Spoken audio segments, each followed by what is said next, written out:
2, 3, 4, 5, 6, 7, 8, 9 y 10. Y empecé a sentirme volcado, obsesivo y compulsivo hacia las cosas que producen placer. Salidera, juntadera, chilear, monchi, que es cuando te da el hambre del consumo. Y mi vida pasó a ser vivir para consumir y consumir para vivir.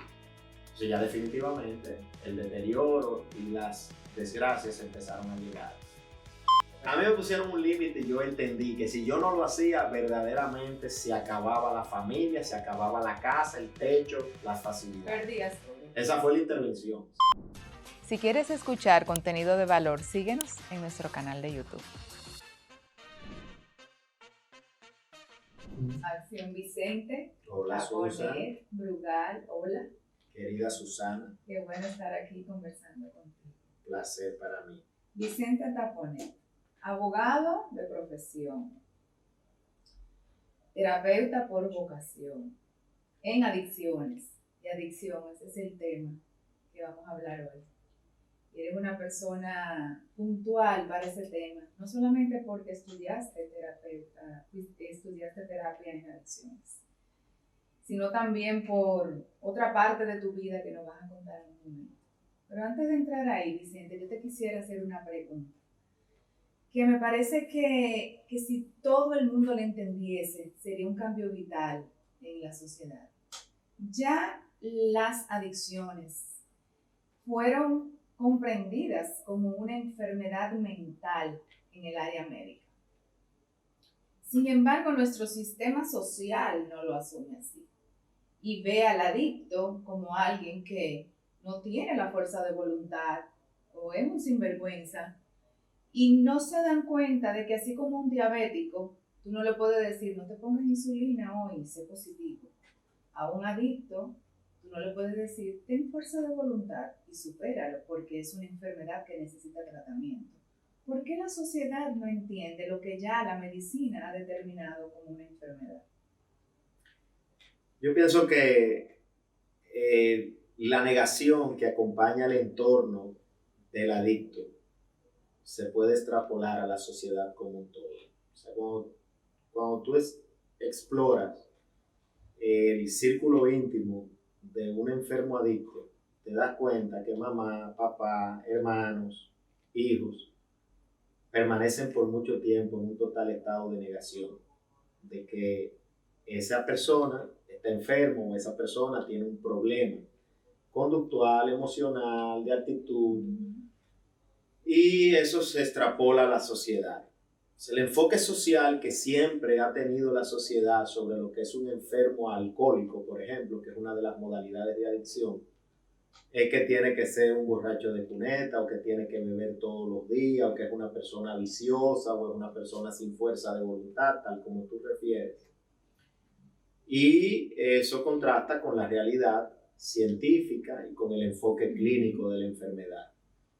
Yo pienso que mucho se ha avanzado anteriormente en nuestro medio social. Cualquier persona que sufría de alcoholismo, de farmacodependencia, de drogadicción o de cualquier adicción conductual como pudiera ser la ludopatía o lo que es el jugador compulsivo, estaban tan estigmatizados que era una vergüenza, no solo para el que padecía esa condición, sino para todo su entorno inmediato, familia, amigos. Y entonces, precisamente por eso, no se trabajaba con el tema en una etapa inicial o en una etapa intermedia del desarrollo de la enfermedad. Ya hoy en día, muchas personas, instituciones, no solamente del sector de salud, aceptan que las personas que padecen de adicción tienen una enfermedad o tienen un problema de salud. Lógicamente no hemos llegado al punto óptimo donde toda la sociedad identifique la problemática como un problema de salud, valga la redundancia. Sí. Todavía prevalece o subsiste el enfoque social.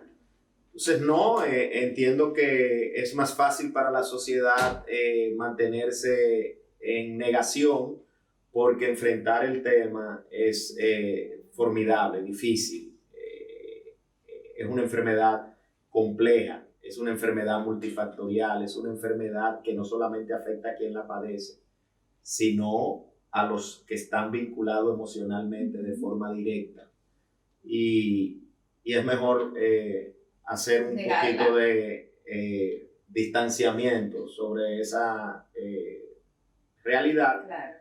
Pero vamos avanzando, yo soy optimista en ese sentido. Ojalá. Por lo que tú dices, vemos que si ya el área médica la tiene como una enfermedad mental, escuchándote veo que somos las familias quienes evitamos que ese conocimiento se sienta a nivel social como una realidad sin tabú. Por ahí... Sí, eso es así. Y la sociedad también, la sociedad promueve muchas de las conductas que terminan siendo el nicho o el terreno fértil para que se desarrolle la enfermedad. Claro. Y esto es a través de las publicidades agresivas sobre el consumo de bebidas alcohólicas, sobre actividades que promueven el constante consumo de no solamente de bebidas alcohólicas, sino de juegos. O sea, yo recuerdo que cuando yo era muchacho, la Lotería Nacional se daba solamente los domingos. Sí. Y que los que tenían problemas de juego jugaban la llamada caraquita, que era una lotería que venía de Venezuela, por eso la caraquita, que era diaria. Pero el contexto de realidad actual es que hay 18 tipos de loterías, se juega todos los días, varias veces al día. Hay una banca de lotería en cualquier esquina. Y entonces el nivel de exposición social al juego de azar, claro, es mucho mayor que el que existía anteriormente. Y todo eso tiene que ver con intereses económicos, tiene que ver con una serie de intangibles o de colaterales. Pero al final la sociedad ha evolucionado o involucionado, dependiendo de cómo lo queramos ver, sí, estimulando y promoviendo conductas que terminan siendo parte del contexto de lo que es la enfermedad de la adicción. Esa palabra que dijiste, evolucionando e involucionando, para mí tiene un gran peso porque soy de la que piensa que hemos involucionado. Pero eso es otro tema que incluye muchísimos otros factores de la sociedad. Vicente, una persona nace adicta. ¿Qué hace que una persona que, por hablar de las drogas más permitidas, como alcohol y tabaco, la consuma y no sea adicto? ¿Y qué hace que otra la consuma y llegue a desarrollar la adicción? ¿Es un tema genético? ¿Es un tema del ambiente emocional y social en que la persona se desarrolla? Mira, yo te voy a plantear que la enfermedad de la adicción es multifactorial, de entrada. Dentro de esos múltiples factores que generan, que producen, que estimulan el desarrollo de la enfermedad biopsicosocial de la adicción, me quedo con tres principales. El factor de predisposición genética, el factor de predisposición, vamos a decir, del desarrollo psicológico de la persona, el que crece en un hogar tóxico, disfuncional, el que está expuesto a traumas, a situaciones difíciles para su desarrollo emocional, tiene un factor de predisposición psicológica, y el que hablábamos anteriormente, el social, cómo se construyen las relaciones interpersonales, cuáles son las actividades que la presión de grupo está estimulando, y nos damos cuenta que hoy en día la sociedad pasa a ser un factor predisponente para el desarrollo de la enfermedad de la adicción. Pero algo muy importante es entender que cualquier persona que tenga factor de predisposición genética, que venga de una familia tóxica disfuncional y que esté enquistado en una estructura de socialización que promueve un estilo de vida en donde las conductas adictivas o el uso de sustancias psicoactivas está servido en bandeja de plata, puede ser una persona que aún esté expuesto al consumo de sustancias o de actividades o conductas de las que se entienden generan modalidades de adicción, no desarrollar la enfermedad. Entonces es mucho más complejo que tipificar que una persona, si tiene estos factores predisponentes, pasa a ser un candidato idóneo para que desarrolle la enfermedad. Entonces, al final me quedo con uno de los postulados de los grupos de autoayuda, que son confraternidades que han trabajado desde muchas décadas atrás, dando servicios a los que padecen la enfermedad de la adicción, como son los grupos de Alcohólicos Anónimos, Narcóticos Anónimos y otros, de que sin importar la edad, el sexo, la raza, la preferencia sexual, credo, religión, etcétera, etcétera, cualquier persona puede desarrollar la enfermedad de la adicción. No se nace con la enfermedad de la adicción, se puede nacer con factores predisponentes. Eso tomando en cuenta que hay estudios sobre el síndrome de los fetos de padres alcohólicos o de padres adictos a psicotrópicos, a sustancias. Sí, pero todavía el hijo de una heroinómana que nace con dependencia a la heroína se desintoxica o se trata y no necesariamente esa dependencia a esa sustancia refiere a un problema de adicción. Entonces ahí vemos cómo la parte biológica de la enfermedad, cuando entendemos que una persona tiene dependencia a una sustancia psicoactiva, o sea que su organismo no responde o presenta una crisis en la ausencia o en la abstinencia de la sustancia, eso no determina la enfermedad en su contexto psicosocial. Pero de la misma manera, hay muchísimos jóvenes o adultos que aunque no presenten criterios diagnósticos de biologicidad de la enfermedad, como sería tolerancia, síndrome de abstinencia, pérdida de control sobre el uso de una sustancia, psicosocialmente tienen todos los criterios y factores que lo llevan. al que maneja servicios de salud en esta área le dan una visión clara de, pero aquí estamos en presencia de un caso de adicción, aunque la parte biológica de la enfermedad no se haya desarrollado. Claro. Es un mundo. Sí, pero nueva vez vuelvo a ver un denominador común entre la primera pregunta y la segunda. La familia juega un papel vital en la prevención o reconocimiento de la enfermedad. Es que una de las 5 características esenciales, inherentes, principales de la enfermedad es que es sistémica. Precisamente que el entorno inmediato y de manera muy específica la familia se ven afectados cuando hay el desarrollo de la enfermedad de la adicción en uno de sus miembros. Detrás de un adicto hay un codependiente y dentro de un sistema donde hay adicción, una familia donde hay adicción, empiezan a jugar roles todos los miembros de la familia y de cierta manera comprometen su salud y su bienestar.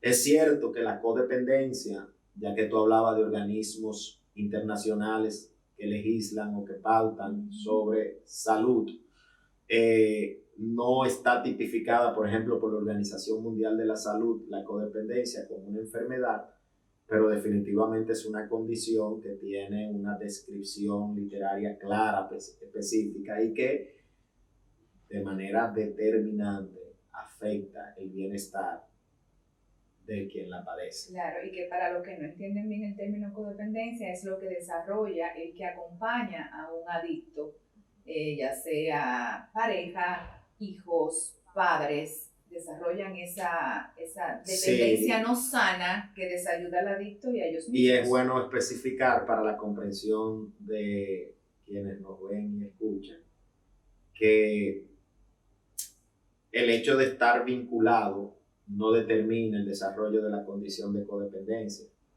pero la mayoría de las personas que tienen una conexión afectiva, emocional importante con el enfermo adicto, están tan expuestos a sobreinvolucrarse y están tan expuestos a perder de perspectiva lo que son los límites, a querer controlar esa situación por desconocimiento, porque emocionalmente se sienten inclinados a rescatar, a proteger. Por amor al ser querido. Y se desarrolla entonces la condición. Entonces, por eso se entiende que es sistémica. Sí, hay otro factor, Vicente, que ha ido, en vez de mejorar, ha ido creciendo desfavorablemente, y es que las tasas de adicciones, primero, se han abierto la gama de adicciones. Las tasas de adictos también y la tasa de muertes por adicción han ido creciendo en los años. El estrés juega un papel importante, además de las condiciones que hablamos hace un rato, familiares. El estrés juega un papel importante en el desarrollo de una adicción. Bueno, todo lo que tiene que ver con manejo emocional, todo lo que tiene que ver con manejo comportamental, cuando viene un desarrollo deficitario del manejo emocional y de la conducta, es un terreno propicio para que la persona empiece a buscar conductas de escape. Entonces, una persona estresada, y yo diría que el contexto de realidad social del hombre moderno viene con una carga importante de estresores, donde hay situaciones que enfrentar que generan angustia, ansiedad. Entonces, sí hay una situación de vida que invita a escapar. O sea, es muy común que las personas se autoconsuelen con una actividad de riesgo como es la ingesta de alcohol diaria, refiriendo ese traguito al final de la tarde para botar el golpe. O sea, implícitamente lo que nos están diciendo es que tenemos una vida tan agitada, tan compleja, tan demandante, que hay que buscar un escape para liberar esa carga de estrés, esa carga que conlleva enfrentar la vida. Sin embargo, yo pienso que, de nuevo, las personas que tienen un desarrollo psicoemocional y tienen construido un contexto de vida, de realidad funcional, van a poder manejar el estrés sin que esa causa particular sea determinante para el desarrollo de la enfermedad. Pero yo lo entendería como uno de los factores que influyen en la predisposición social para el desarrollo de la enfermedad de la adicción, la vida tan complicada, tan demandante, tan competitiva, pero me quedo todavía con el factor que decíamos anteriormente, es que nos están invitando a esa conducta de escape. Claro. Entonces no es tan solo que... Porque es la normal.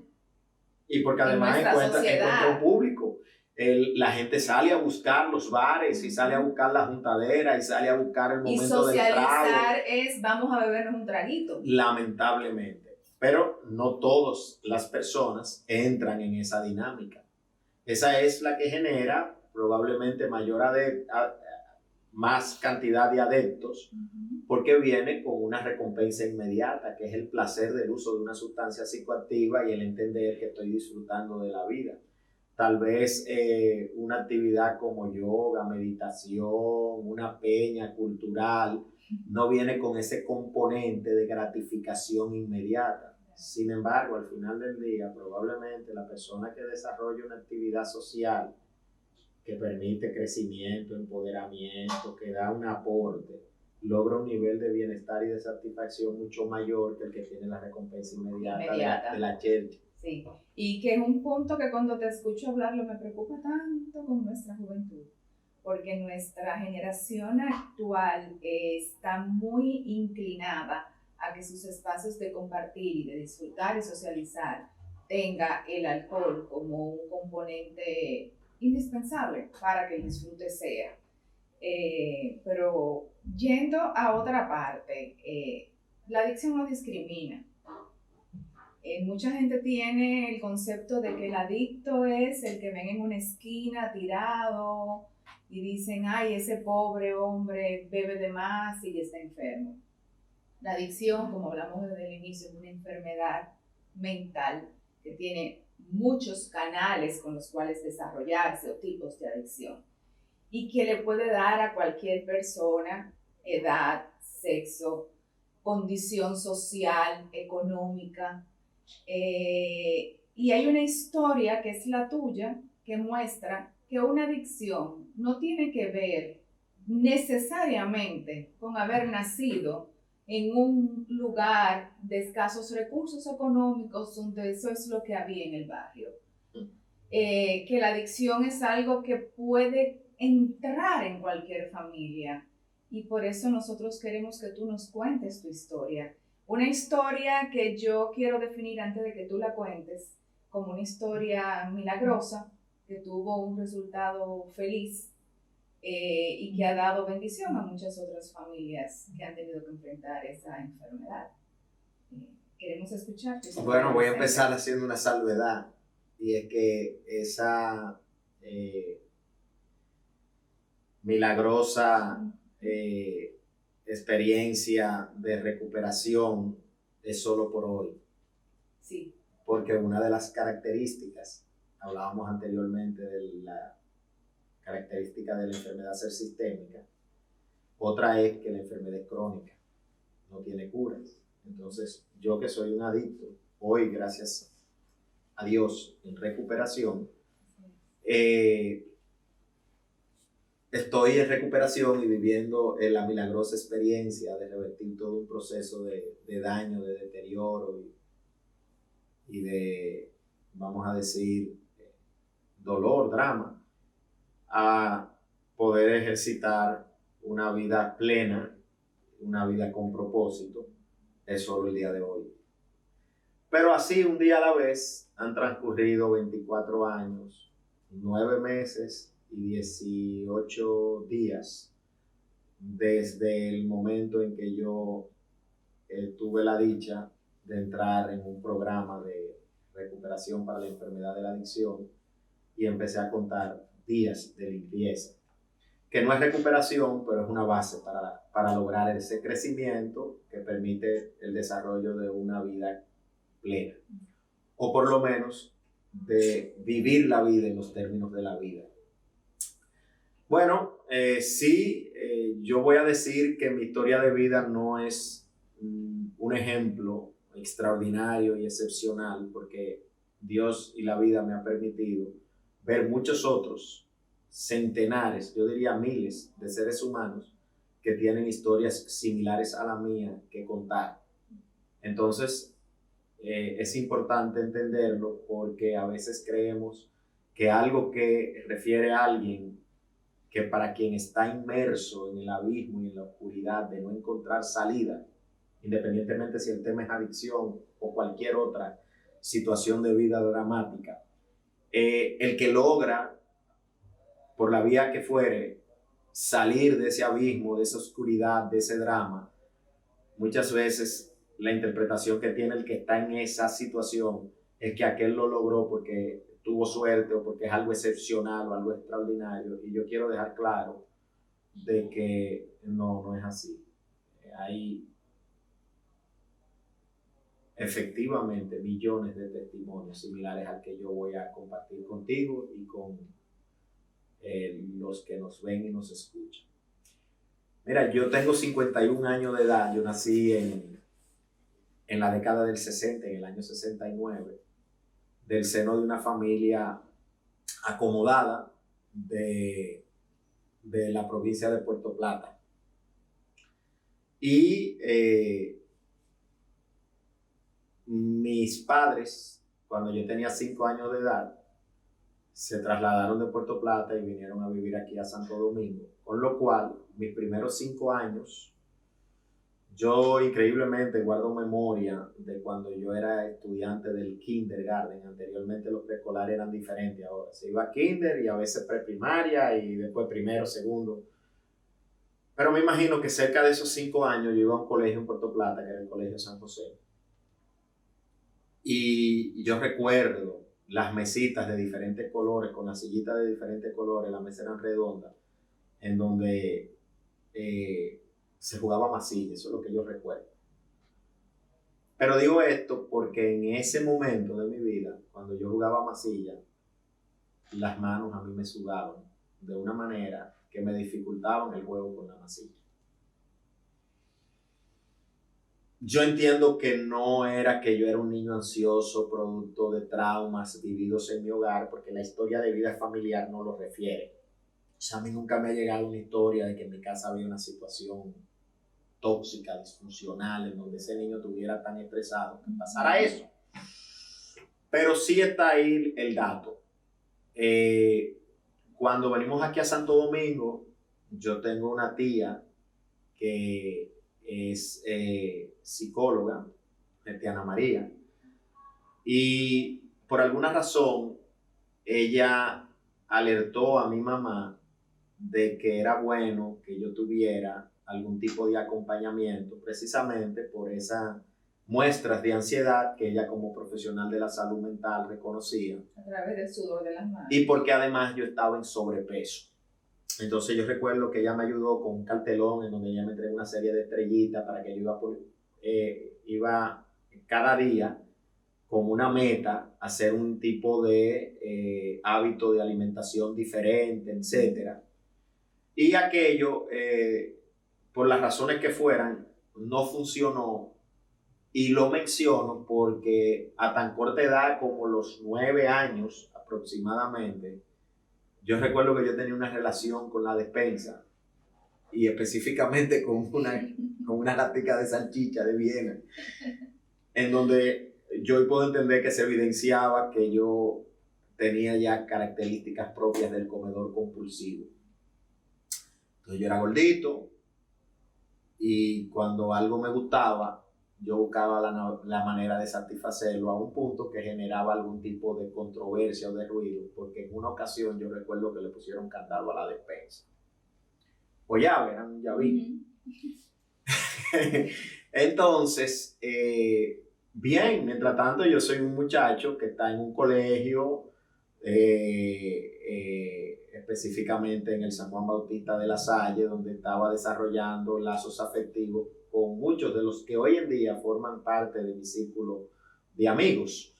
Y crecí con cierta normalidad. Cuando digo cierta normalidad, yo era buen estudiante, sacaba buenas notas, pero también evidenciaba algunas dificultades para manejar una conducta que fuera validada por el colegio como buena. Yo tenía mis problemas de conducta, pero me iba bastante bien en lo académico y eso más o menos compensaba y fui avanzando sin ningún tipo de conflicto, tanto en ese aspecto de socializar con mis amigos, tener mis compañeros de colegio, como ir salvando el reto académico. En algún momento de ese tiempo, cuando yo tenía esa edad, nosotros nos mudamos a un sector en Santo Domingo que era el ensanche Piantini, y ahí cambió básicamente mis actividades de juego y de diversión, porque ahí había más muchachos con bicicleta, con skateboard, y entonces andábamos en aquellos años, principios de los 80, todo ese paraje de Naco, de Piantini, libres. Sin embargo, por alguna razón, no estaba muy lejos de un área que es conocida. Estamos en este momento grabando justamente en ese área, que en aquel entonces era Plaza Naco. Y en Plaza Naco había un restaurante que se llamaba el Restaurante Plaza, en donde habían 5 máquinas de videojuegos. Y como yo era un espíritu libre y llegaba, empecé a jugar a la edad como de 11 años.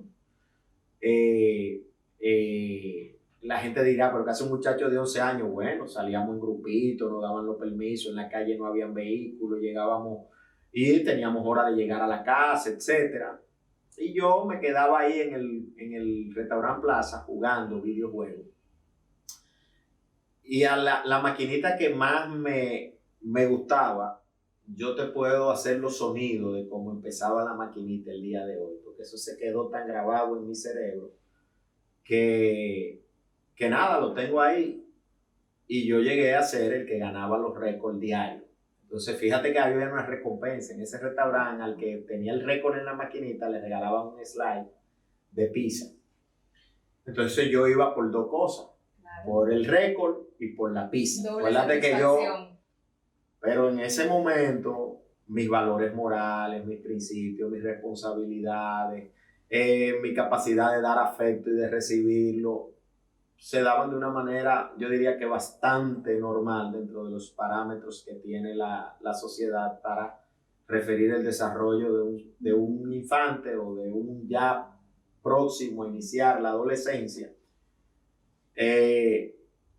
Sin embargo, fíjate, Cuando juego masilla de 5 años, el reto me generaba hiperdrosis. Puede ser biológico, puede ser genético, puede ser emocional. Cuando me gusta algo de comer, no hay freno. Puede ser personalidad, puede ser manifestación de la ansiedad, puede ser una conducta de escape buscando satisfacción. Cuando llegan los videojuegos, y hago mención de esto, me concentro tanto que logro optimizar mi desempeño, pero busco la gratificación y inicia un reto de ser competitivo. Ya mi tema era que yo tenía que ganar siempre. Increíblemente, Susana, empezaron unas conductas antisociales. Porque yo recuerdo que de alguna manera yo me enteré que si machacaba 5 centavos, se ponían del tamaño de 25 centavos y el uso de la maquinita costaba 25 centavos. Y yo nada más tenía un límite de tal vez poder jugar 4 veces porque me daban el peso, que era mucho dinero. Yo en el colegio con 25 centavos compraba una pizza, un turco y un refresco con 25 centavos, o sea, con peso era mucho dinero. Pero eso yo lo conseguía, me lo daban en mi casa. Y no era lo mismo jugar 4 veces que tener 20 monedas para jugar. Sin embargo, en ese momento el niño no entendía que eso era un acto delincuencial. Hasta que una vez me metieron un susto porque se dieron cuenta y dije que buscaron a la policía, pero nada de eso yo lo transparenté y lo dije en mi casa. O sea, de alguna manera había una conciencia de que eso estaba mal, pero había una necesidad imperiosa de satisfacer el deseo del juego. Que primaba. Y sin embargo, yo seguía avanzando en mi colegio, en mi casa seguía más o menos las reglas y las cosas aparentaban normal. A los 12 años, a través de unas negociaciones, porque yo había desarrollado una capacidad, una habilidad de convencer, yo diría que ya estaba en un patrón manipulativo de buscar satisfacer mis deseos por cualquier vía. Y en eso definitivamente tiene que jugar un papel importante el contexto familiar. Yo tenía un padre muy responsable, un ingeniero, que para buscar el sustento de su familia la mayor parte del tiempo trabajaba fuera de la ciudad de Santo Domingo, en los pueblos, haciendo canales, edificios, construyendo. Y yo tenía un padre ausente física y emocionalmente. En aquel entonces no había videollamada, no había, era diferente. Y tenía una madre cariñosa, amorosa, que me daba una supremacía, un lugar importante en el contexto familiar. Como te digo, por ejemplo, si llegábamos a la mesa, mi mamá me servía a mí adelante. Yo tenía 2 hermanas mayores que yo, ellas se servían ella, pero era como el modelo de que ella le servía a mi papá, yo era varón, me servía a mí. Entonces entiendo que había una serie de deficiencias, pero siempre dentro de un contexto de una familia buena, amorosa, de padres responsables, pero viviendo una situación que fue también parte del desarrollo en mí de esos patrones de conducta, que me llevaron a los 12 años a través de un proceso de casi un año con mi papá solicitándole que me comprara un motor de esos deportivos, motocross. Y entonces mi papá me lanzó un reto, yo logré ese reto, imagínate, era que yo bajara 20 libras, yo pesaba 120 libras cuando tenía 12 años y estaba muy en sobrepeso, debía de pesar 90 y pico de libras y el reto eran esas 20 libras. Susana, en un mes yo pasé la meta de las 20 libras. Porque tenías un objetivo. Porque la compulsión para lograr las cosas que yo quería era extraordinaria. Es verdad que mi familia me buscó ayuda con un endocrinólogo, etcétera, pero yo me llevé de bruces las sugerencias del médico y yo iba a bajar de peso. Y entonces, como en mi casa había una regla de oro, que era que la palabra de mi padre era palabra de Dios, él cumplió su promesa y ahí yo me monté en un motor deportivo, iba a la yuca a correr. Esto lo digo porque en ese proceso de ir a practicar motocross en la yuca, que además me generaba una alta descarga de adrenalina o de neurotransmisores excitatorios, me juntaba con personas mayores que yo y camino a la yuca había una pulpería, porque no era un colmado, eso estaba metido en lo que era un campo, lo que hoy se conoce como los ríos, la parte de atrás, y estaba saliendo la marca de una cerveza, la voy a decir porque era Bohemia, y con 12 años para 13, como eso era lo que hacían los que mayores que yo, que practicaban ese deporte, yo hice contacto por primera vez con una sustancia psicoactiva y me bebí una cerveza en esa pulpería, en ese colmadito de campo. 12 años. Casi 13, porque yo recuerdo que ya yo tenía un tiempo practicando y cuando yo recibí el regalo de ese motor, ya yo tenía 12 años avanzados, o sea que diríamos que cerca de los 13 años, acabando de cumplir los 13 años. Vicente funcionaba, Vicente era una persona sociable, Vicente era una persona con valores, pero tenía una conducta obsesiva y compulsiva y había pasado de la comida a los videojuegos, a los deportes extremos, a experimentar con una sustancia psicoactiva que no generó en mí una compulsión. El alcohol no generó en mí una compulsión. Habían otras conductas, por ejemplo, yo tenía una tía que fumaba, iba a la casa, yo siempre veía fumando esto, y yo hice lo que muchos muchachos hacen, recolecté colilla y me trancaba en un closet y fumaba, inventando y esto, pero eran solamente experiencias, como esa que te cuento del alcohol ese día. Pero pasó algo. Yo empecé a cambiar de grupo y de vamos a decir, amistades. Había un vecino, voy a decir el nombre, a quien yo quiero mucho, Fredín, y yo me iba mucho a casa del papá de él, y porque ahí había una pantalla gigante y jugábamos Pac-Man en Atari y esto y lo otro, y conocí a uno de los que manejaban vehículos, en este caso de la esposa del papá de ese amigo. Y por alguna razón, un día yo me fui a un barrio marginal de la ciudad de Santo Domingo, del otro lado del puente, en motores, y tendría yo probablemente la corta edad de 13 o 14 años, y a través de esas influencias de personas mayores y cosas, empecé a tener contacto con muchachas y desarrollé una conducta sexual precoz. Entonces ya tenemos una serie de factores en donde yo no me sentía muy cómodo con mi hermano del alma, Fredín, jugando muñecos y cosas, sino que yo me iba en motores a brujulear por ahí. Lógicamente empezaron a pasar otras cosas. A la edad de 14 años ya a mí me habían ofrecido marihuana. Yo lógicamente entendía que eso era malo, no me interesaba y había dicho que no.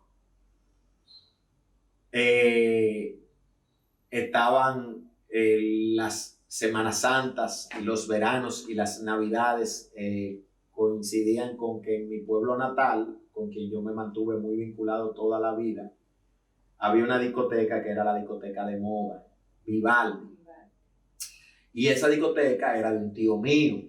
Y había un pub en Puerto Plata que era muy chulo y de moda, Victorian Pub, que también era de un tío mío, hermano de mi mamá. Entonces Vicentico, el carajito, tenía acceso al Victorian Pub, aunque yo no bebía, pero estaba en ese ambiente, y también tenía acceso a Vivaldi. Estamos en los años 80, las regulaciones eran diferentes. Pero toda esa exposición a ese ambiente, yo recuerdo que una vez en esa discoteca, y después de haber tenido un accidente en un vehículo que no pasó gran cosa, pero alguien se enteró de que yo estaba en ese carro y cuando fuimos a la discoteca, ya yo tendría 14 años avanzado. Hubo una situación que supuestamente me viraron. Viraron era que me estaban buscando droga. Porque me imagino que pensarían, este carajito teniendo un accidente y ahora está aquí.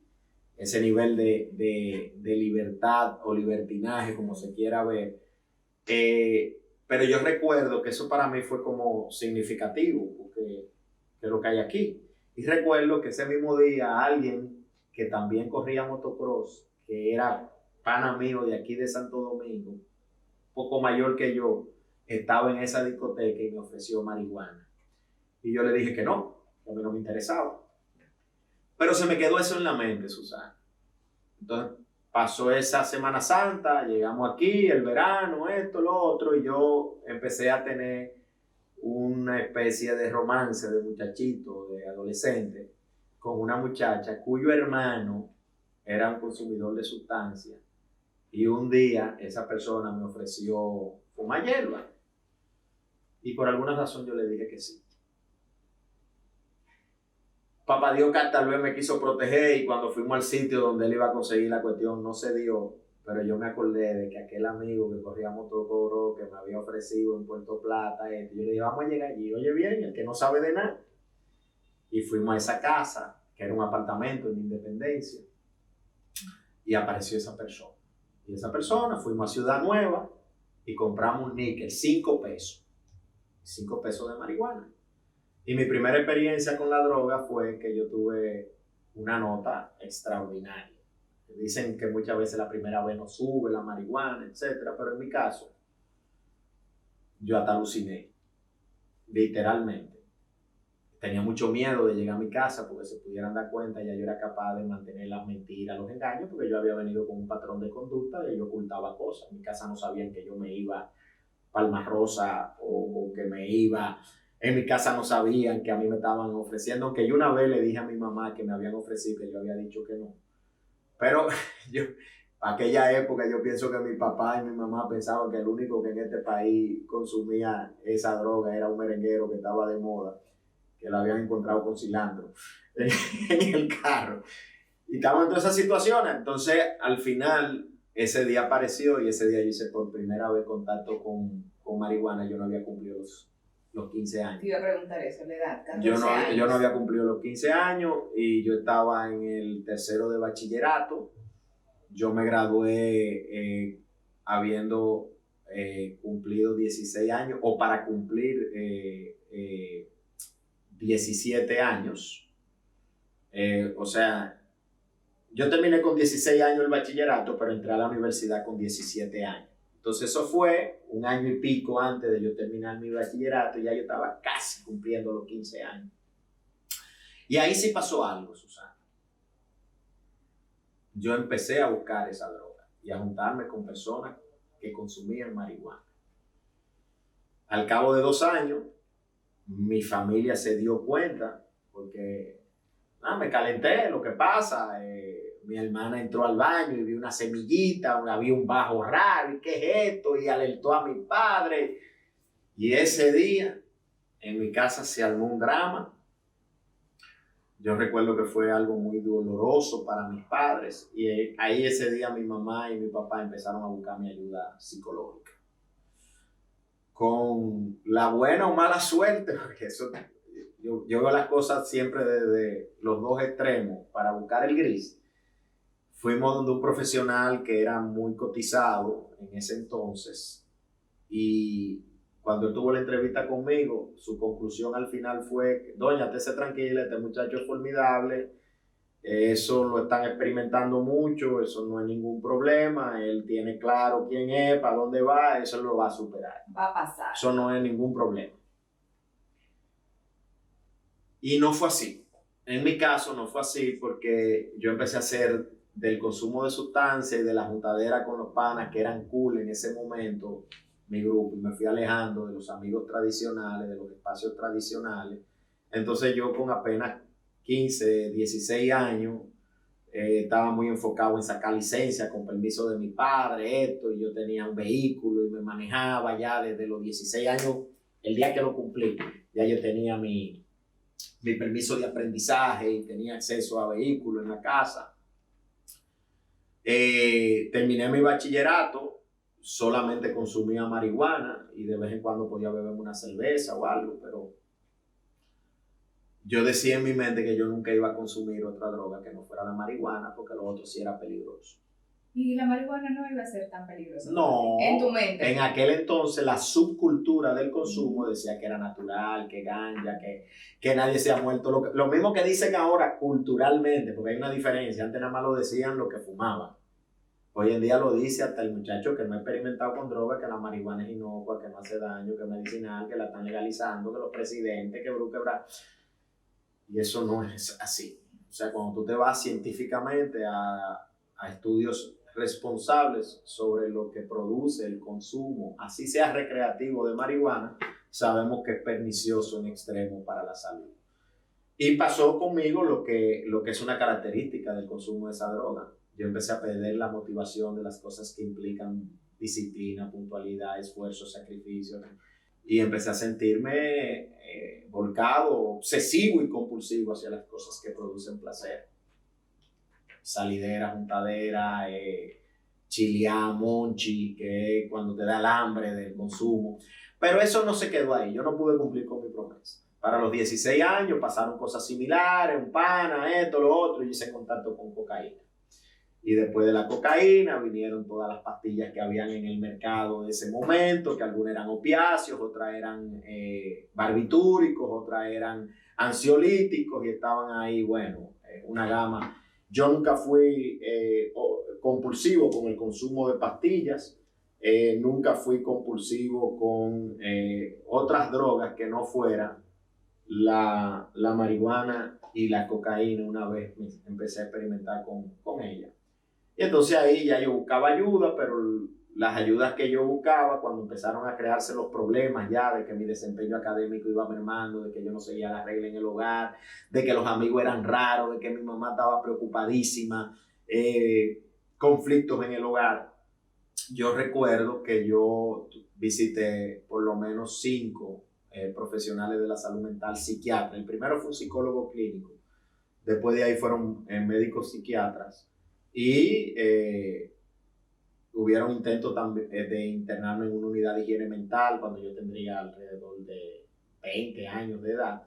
Pero yo fui pasando esos profesionales y para mí mi relación con el orientador o con el terapista era pasar una hora, recibir una prescripción e irme para mi casa con mi cuota cumplida, y mi estilo de vida seguía idéntico. No había una involucración real en ti con lo ninguna, ni tampoco se creaban las condiciones para que el entorno mío entendiera eso como una enfermedad, lo entendiera con que los límites tenían que estar claros, con que el uso de una sustancia, si fuese alcohol, era un indicador de que no estaba, vamos a decir, generándose, gestándose o dándose un proceso de recuperación, sino que era la manifestación clara de que el problema estaba ahí intacto. Es como, bueno, si no es droga y es alcohol, no importa. Existían todos esos mitos o creencias erróneas. Y la orientación estaba limitada también por el desconocimiento del sector salud, que en ese entonces, en nuestro medio,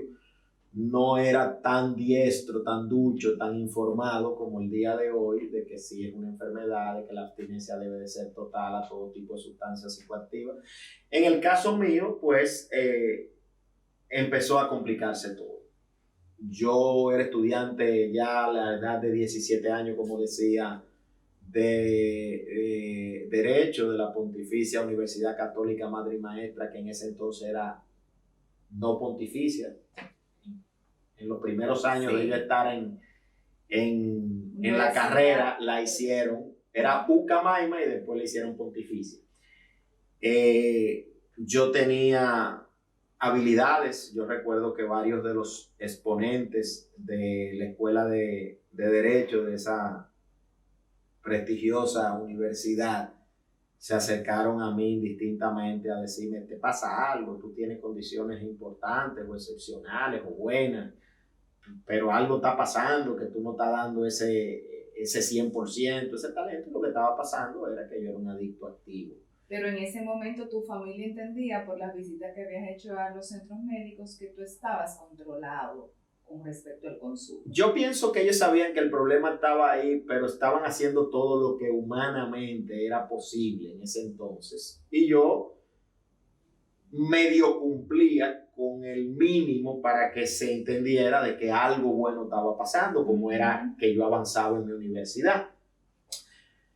Pasó que en el 7º semestre de la carrera, yo llegué un día a clase y me dice mi compañero, pero tú estás quemado en toda la materia. FN era la sigla que se le ponía a cuando una persona quemaba una materia por inasistencia. Y entonces yo tuve una conversación con la decana de la carrera y hablé una mentira.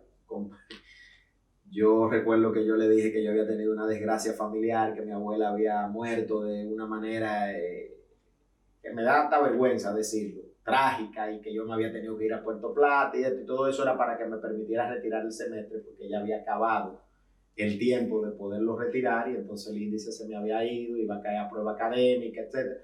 Yo logré salvar la situación y seguí avanzando y hasta me gradué de la universidad, pero definitivamente ahí no había un estudiante. Ahí no había una persona conectada con ese reto tan formidable e importante en la vida y en el desarrollo integral de un ser humano. Y como ese, se fueron perdiendo todas mis capacidades para funcionar en la familia, entre los amigos, en la pareja, en lo laboral, en lo cultural, en lo recreativo. Y mi vida pasó a ser vivir para consumir y consumir para vivir. Entonces ya definitivamente el deterioro y las desgracias empezaron a llegar. Problemas con la policía, problemas de accidentes de tránsito, problemas de conflicto con personas, vecinos, no seguía reglas, desaparecido, y eso terminó de tal forma que para mis 24 años de edad, ya con casi 10 años de consumo y con 8 años de consumo de drogas fuertes, yo estaba confinado a salir de una habitación, con buscar la droga y trancarme en esa habitación. Y la desesperación de mis seres queridos llegó a un punto en donde pasó un milagro. Orientado por uno de esos profesionales, mi familia me hizo una intervención, y esa intervención me plantearon que yo aceptaba ayuda de ir a un rehab, a un programa de tratamiento residencial para la enfermedad de la adicción, que en ese entonces yo no, ni siquiera ellos le tenían la nomenclatura o el nombre, pero sí que yo tenía que ir o a Cuba o a Miami a un tratamiento, a un internado. Y lógicamente, de Sunshine State, yo dije, no, pues vamos para Miami. Yo creía que yo iba más o menos a tener un acompañamiento con deportes acuáticos y otras cosas, y llegué a tipo resort. Llegué a la edad de 26 años al Addiction Treatment Program del South Miami Hospital, y ahí quien era director en ese entonces, un célebre y reconocido doctor en psicología, y una de las personas que para mí más sabe de adicción, el doctor Omar Mejía, me recibieron, y después de una serie de experiencias relevantes, significativas, en las que voy a mencionar un par de ellas, hice 4 meses de internamiento y después 1 año de seguimiento. Y ahí empezó ya todo lo que es la parte que yo entiendo es más importante reseñar, que es lo que es la vida en recuperación. Yo llegué por presión externa, yo llegué con un propósito de durar 28 días. De hecho, yo tenía una compañera sentimental en ese entonces que estaba conmigo porque estaba muy condicionada a la codependencia. Yo no estaba disponible para nadie, mucho menos para una pareja, pero ella estaba ahí. Y yo recuerdo que esa joven que no consumía drogas, pero que yo en mi enfermedad la puse a consumir y ella lo permitió por esa condición. Complacencia. Sí, permisividad, complacencia, facilidad. Yo el día o 2 días antes de irme, le dije, guárdame ahí una provisión de marihuana, que yo voy a un tratamiento y yo regreso en 28 días. así de consciente yo estaba de lo que iba a hacer. Porque tú fuiste motivado por la presión, no porque tú Claro, a en mí ese me momento pusieron un límite. entendías que tenías que recuperar. A mí me pusieron un límite y yo entendí que si yo no lo hacía, verdaderamente se acababa la familia, se acababa la casa, el techo, las facilidades. Perdías todo. Esa fue la intervención. O sea, si mi familia no me dice, tú haces esto, tú te quedas sin familia y te quedas sin nada, y yo me lo creí porque era verdad. O sea, ya mi familia había sufrido tanto que ya mi mamá tenía que jugar entre su codependencia y mi papá que ya no estaba consintiendo seguirme acompañando. La orientación de un médico que le dijo, usted lo va a intervenir, le van a poner límite, le van a decir que hace esto o pierde todo este apoyo que se le ha estado brindando. Yo lo sentí real y acepté ir, pero con tan pobre capacidad de entender lo que me estaba pasando que le dije a esa persona, yo voy, cumplo, y mi problema puede ser la cocaína o puede ser el crack que yo llegué a consumir por ese tiempo de esos 2 años que te dije que estaba confinado en ese cuarto. Pero la marihuana no es problema. Bueno, la marihuana es Sin otra embargo, cosa. la marihuana fue el inicio. Y no solamente el inicio, fue la droga de mi preferencia y fue la que me robó la motivación a todo. A todo. Pero bien, se da eso y yo, gracias a Dios, no regreso a los 28 días. De hecho, cuando yo regreso, vengo por 3 semanas, porque el plan era quedarme en el poscuidado en Estados Unidos. Y entonces yo tuve la orientación y la valentía de llamar a esa persona, decirle, yo me imagino que tú resolviste con eso que yo te dejé, porque yo no puedo tener contacto con eso, ya yo había creado conciencia. Yo necesito hablarte, y yo me acerqué y le dije, mira, yo nunca te quise, yo te utilicé, yo me porté de una manera egoísta y cruel, pero yo no te voy a seguir engañando. Yo no he aprendido a amarme y a quererme a mí. Yo no puedo dejarte pensar y sentir que tenemos una relación, tenemos que terminarla. Entonces ahí hubo un momento muy emotivo, de dolor de parte de ella y de parte mía. Pero para ti un primer acto de honestidad después de tanto tiempo de mentira. Y de compromiso con un cambio. ¿Por qué? Durante esos 4 meses pasó lo que yo le llamo el punto de inflexión o el gran milagro de mi vida. Yo pude hacer eso con esa muchacha y regresar a hacer una vida de reinserción y de fortalecimiento de mi recuperación, porque a las 3, 4 semanas de yo estar en el programa, yo tuve una especie de rebote de abstinencia a benzodiazepinas, que era una droga que yo consumía mucho para equilibrar el exceso o la intoxicación de la cocaína, que no la usaba para buscar algún efecto, sino para compensar el efecto de la que era de mi preferencia. Y esa droga particular, las benzodiazepinas, crean una dependencia orgánica muy fuerte. Y yo tuve un rebote. El caso es que se me eleva la presión arterial altísima y en el hospital me dicen que yo tengo que volver a la sala del hospital a dormir. Y había una gran diferencia de precio entre el programa residencial y una noche en el hospital. Por ejemplo, una noche en el hospital en el año 96 costaba $1,000 y pico. Mucho. Mientras que el mes de tratamiento en el programa residencial costaba menos de $10,000, cerca de $10,000. Yo, que sé que mi familia está haciendo un esfuerzo extraordinario por facilitarme ese proceso, me engancho con que a mí me quieren robar dinero. Imagínate, yo estoy con todos los defectos de carácter y con la pobre conciencia de enfermedad, y yo llamé a República Dominicana diciendo que yo abandonaba el programa porque ahí no me habían alertado sobre que yo podía tener una condición de hipertensión y que no me habían dado la orientación, y que ahí lo que querían era robarme el dinero y que eso estaba lleno de delincuentes y que yo ya entendía que era lo que me estaba pasando y que yo realmente... Ahí estaba hablando Vicente Ladito. El enfermo. Dentro de ese proceso, todavía totalmente arropado por la enfermedad. Pero pasa algo, y esto es lo que yo quiero reseñar, porque tal vez eso puede ayudar a una persona y a una familia que esté viviendo el drama. Mi mamá todavía conserva la factura de Codetel, que era la compañía telefónica en aquel momento. Después pasó a ser Verizon, etcétera, etcétera, oye, claro, pero bueno, en aquel momento la factura del teléfono, De esa de llamada. todas las llamadas, eran como 11 llamadas que se dieron ese día.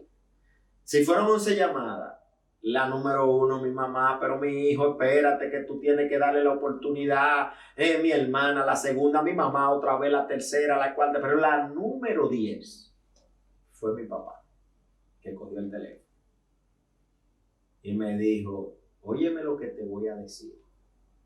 No me lo dijo tan bonito. Hubieron una serie de improperios a modo de preámbulo. Tú te vas de ahí, pero a esta casa tú no vienes porque tú me tienes harto. ¡Pran! Y me trancó el teléfono.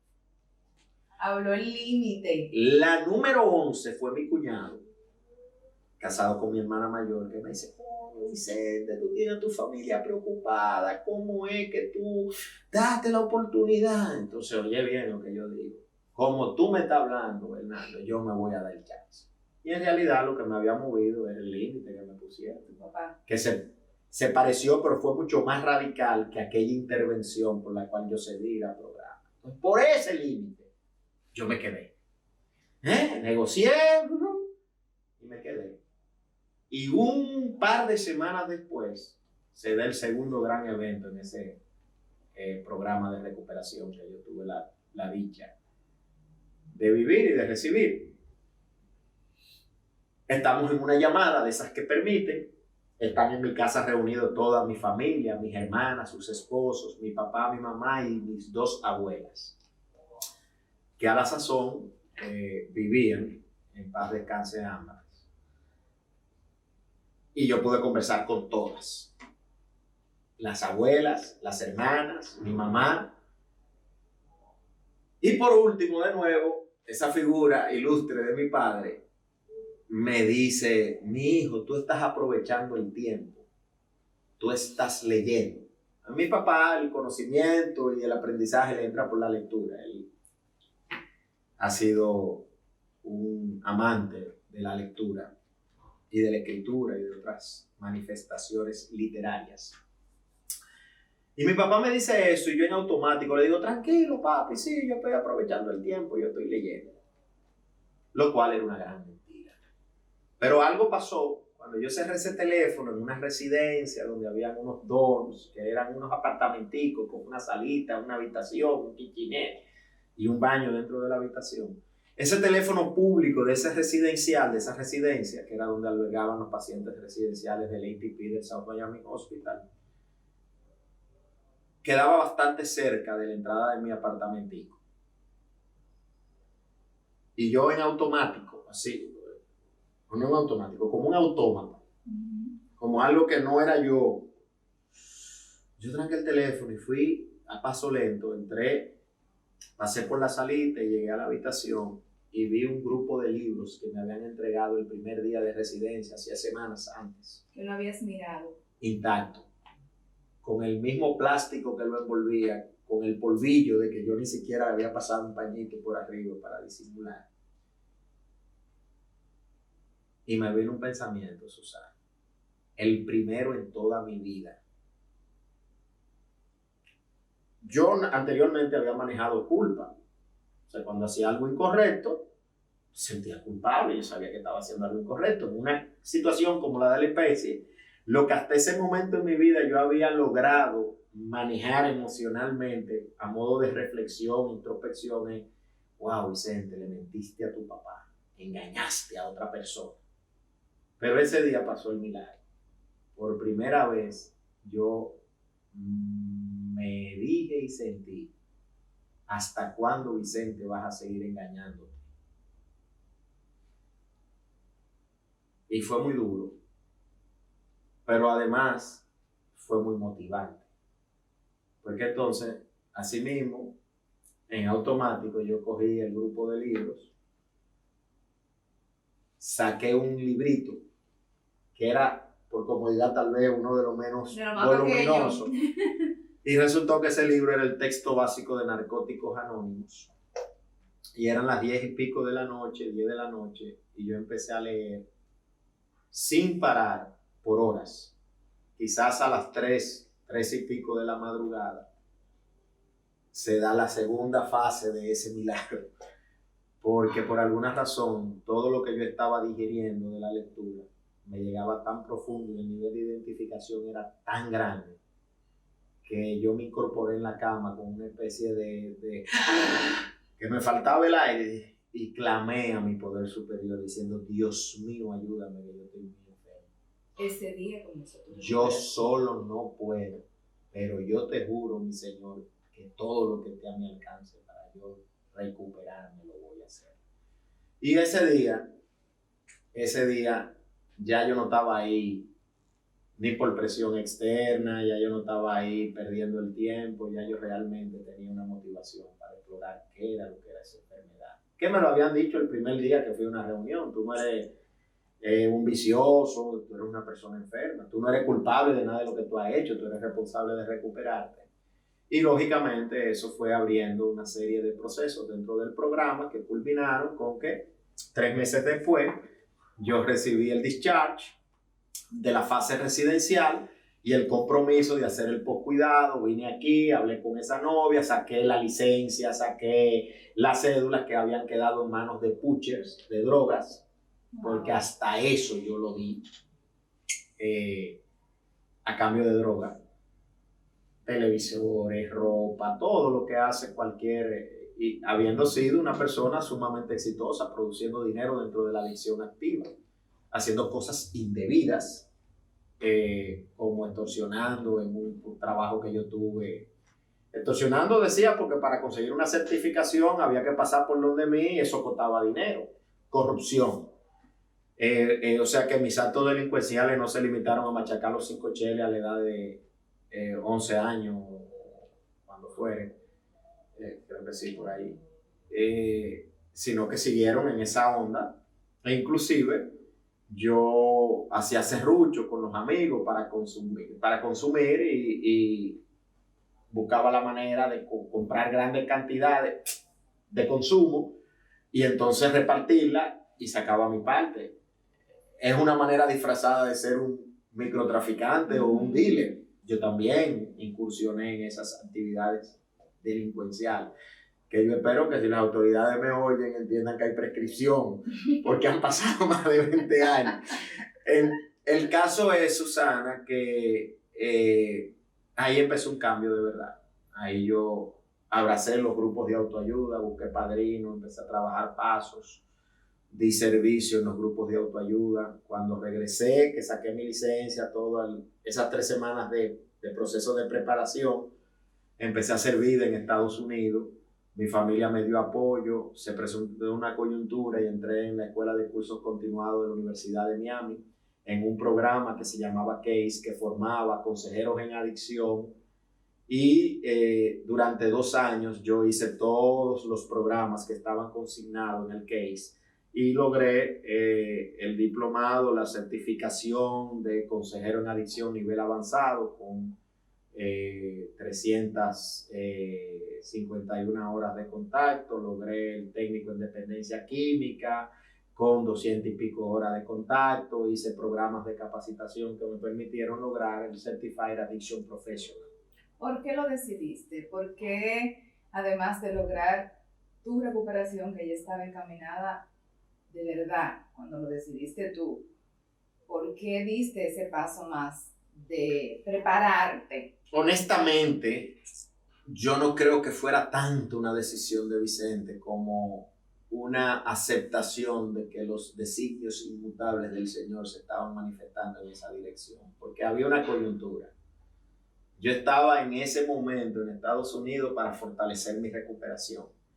Y tú no te puedes quedar en un país del que tú no eres ciudadano indefinidamente. Entonces, la opción, después de haber terminado mi tratamiento residencial, por lo cual yo estaba avalado por los organismos de migración y naturalización de Estados Unidos, era, bueno, lo más factible era una visa de estudiante. Entonces yo entré en la Universidad de Miami buscando qué yo podía hacer, y como mi bachelor degree en República Dominicana era licenciado en Derecho, yo hubiese tenido que empezar de cero allá Y entonces se presentó esa oportunidad de ese programa y yo dije, mira, yo puedo entrar aquí y mantener el estatus de estudiante en los Estados Unidos y fortalecer mi recuperación por 2 vías.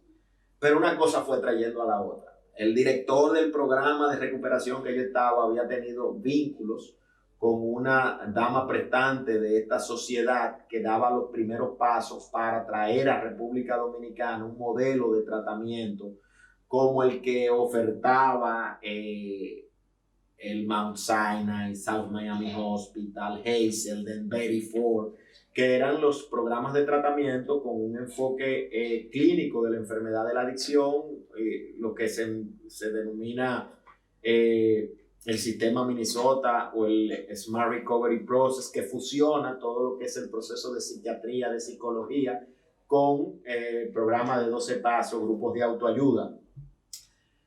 Y ese director había visto en mí, en mi tiempo de estudiante, y como me había visto en el proceso de recuperación, una persona idónea para que, terminado mi formación profesional, viniera aquí a dar mis servicios en ese incipiente programa de recuperación que se estaba dando. Esta señora es doña Giralda Busto de Inver, que estaba justo en ese momento dando los pasos primeros de construcción de lo que se llamó posteriormente Fundación Fénix, que se dio en el año 95 y se incorporó justamente en el año 96 y que empezó a dar servicios de salud a finales de ese año, donde ya yo empezaba mi formación profesional. Y en el periodo inicial de ese proceso, doña Giralda, contactando al doctor Mejía, él le dijo, cuando esta persona termine, puede ser la persona que tú requieras allá, y así se dieron las cosas. En el año 98, a mediados, después de toda esa formación en la Universidad de Miami, yo vengo aquí y empiezo a formar parte del equipo de trabajo de Fundación Fénix, y han pasado 22 años casi, justamente 22 años. Yo conservo de aquella primera fase el mismo teléfono. Cuando llegó Orange al país, yo saqué el mismo teléfono, el mismo consultorio, la misma secretaria, el mismo trabajo en la fundación, que posteriormente pasó a ser Fundación por un lado y Clínica Fénix por otro, y que hoy en la actualidad es, como reseña este logo que tengo en mi chacabana blanca, es Clínica Clarion. He tenido durante 20 y piquito de años la oportunidad de servir, pero al mismo tiempo de recibir de todos mis acompañados estímulos cada 24 horas para mantenerme en la abstinencia total de todo tipo de sustancias y en el crecimiento emocional y espiritual, que es lo que yo entiendo es la recuperación. Yo tengo un grupo de amigos que todos compartimos la condición o la enfermedad de la adicción y la bendición de estar en estas 24 horas todos en recuperación. De hecho, hoy tenemos un compartir en una terraza de un restaurante de la ciudad de Santo Domingo, porque eso lo hacemos habitualmente 2 o 3 veces al mes. Lo que compartimos es fe, fortaleza y esperanza. Trabajamos nuestras intimidades. Tengo peñas de recuperación. Manejo mi literatura diaria, manejo las pautas del programa, oración, meditación, reflexión, propósito, lectura, contacto con compañeros, trabajo de pasos. Y, en fin, mi vida profesional y mi vida de adicto en recuperación se han fusionado en una experiencia que me ha permitido construir una familia, mantener un trabajo, desarrollar una actividad profesional, recuperar la credibilidad de mi entorno social, familiar. Las bendiciones más grandes me han llegado a mi vida en recuperación cuando aquellos amigos que yo abandoné en aquellos primeros años de adicción activa hoy forman parte de mi círculo íntimo de amigos. Los del San Juan, los de la Universidad Católica Madre y Maestra de la Escuela de Derecho, tengo vínculos con todas esas personas, y no superficiales, sino verdaderamente con un contenido afectivo Retomaste tu vida. sólido. La recuperación es posible y vuelvo y repito, mi caso no es único, extraordinario, excepcional, no. Esta es la historia de millones de seres humanos en el mundo que si tuvieran la oportunidad que tú me brindas de poder dar ese testimonio, te van a decir cosas similares a las que yo te he Sí, dicho. y así como tu historia, que hay muchas, como me comentas, yo quiero que nos quedemos con lo positivo de tu historia. Y es que la adicción, que puede llevarte a la muerte, también puede permitirte regresar a la vida, como te pasó a ti. Y regresar a la vida con un propósito hermoso, porque hoy día eres columna vertebral de la recuperación de muchas personas. Entonces, esa tragedia familiar, ese muchacho potable que estaba destruyendo su vida en adicción, hoy es la zapata sobre la cual muchos otros pueden empezar su recuperación. Y con eso yo quiero que nos quedemos, con que cada vez hayan más familias que sepan poner los límites que te puso tu papá en el momento en que pudiste llegar a la luz para decir, es ahora o nunca. Y ahí fue cuando te encontraste contigo mismo. Y que las historias de las muertes y las pérdidas sean cada vez menos. Ojalá sea así. Ok, si yo no digo algo, Dilo. me voy a sentir culpable. Hay una historia compartida. La mía tiene una contraparte, que es la historia de mi mamá, que fue mi codependiente primaria. Claro. Si mi mamá estuviera aquí contando la historia, ella recibió una iluminación divina estando en México y ella entiende que como ella es católica, la Virgen de Guadalupe le mostró claramente que su hijo, el drama y el infierno que estaba viviendo estaba llegando a su fin y que yo iba a tener grandes frutos y recompensas en la vida. Entonces ese es el testimonio de mi mamá. El mío es que a mí me pusieron límite. El de mi mamá es que la Virgencita de Guadalupe le concedió el milagro de que su hijo se recuperara y saliera de ese infierno que es la adicción activa, a tener una vida con propósito. Pero estamos claros ahí, que lo dijiste hace un rato, que una recuperación tiene que ver con muchos aspectos. Así mismo es. Y el espiritual es importante. Mi mamá de la forma que sea. nunca desfalleció en su propósito de rescatar a su hijo de las garras de la enfermedad. Lo que yo entiendo pasó es que me pusieron límites y que ella creciendo, mi mamá es miembro activo de una confraternidad de grupo de autoayuda que es Al-Anon.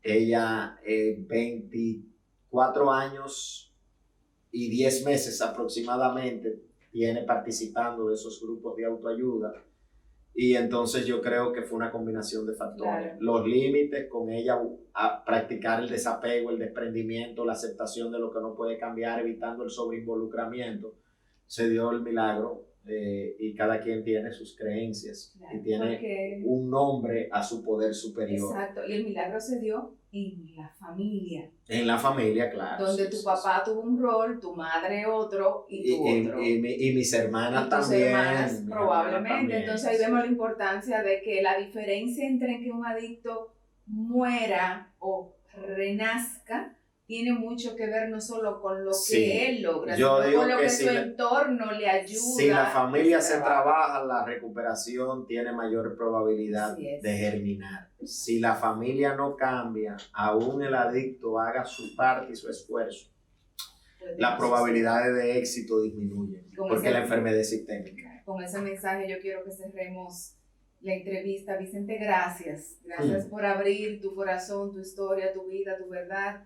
Y ojalá mucha gente, hoy escuche tu mensaje, se mire su familia, mire sus hijos y vean que puede pasar, pero que también es posible tener finales como estos.